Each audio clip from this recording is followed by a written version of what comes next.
In today's video, I'm going to teach you how to disable the Mark Complete button on your Trello desktop. Whether you are managing personal projects or coordinating tasks within a team, Trello offers an exceptionally flexible platform. Sometimes, though, you might find yourself wanting to declutter the interface or customize what your team sees. Disabling the Mark Complete button on the card's front could make it less confusing or streamline the workflow. Let's walk through how you can easily remove this button. To begin, open up your Trello board where you want to make this adjustment. Once you're there, you'll notice a small icon made up of 3 dots located at the top right corner of your board. This icon is your gateway to additional settings and options within Trello. Go ahead and click on the dots. This will open a drop-down menu filled with several choices, allowing you to tailor your experience in Trello. From this menu, look for the Settings option.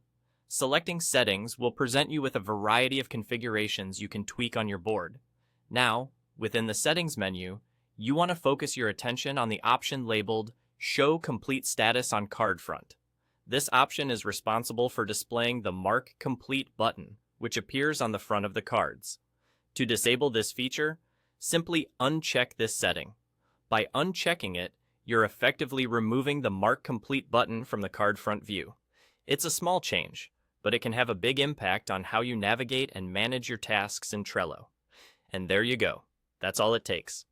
With just a few clicks, the Mark Complete button will no longer clutter the card view on your Trello board. This little tweak can lead to a cleaner interface and potentially minimize distractions when managing your tasks or projects. It can also help in avoiding accidental clicks that could interrupt the flow of your work. Remember, you can always revisit these steps if you change your mind or if you find that this feature could be useful again in the future. Setting aside a few moments to customize your Trello experience can lead to a much more optimized and personalized system for keeping track of all your projects and tasks. So, go ahead, try it out, and make sure your Trello workspace works exactly how you like it. If you found this tutorial helpful, don't forget to check out other videos we have for more tips and tricks on optimizing your project management experience. Thanks for watching, and have a productive day.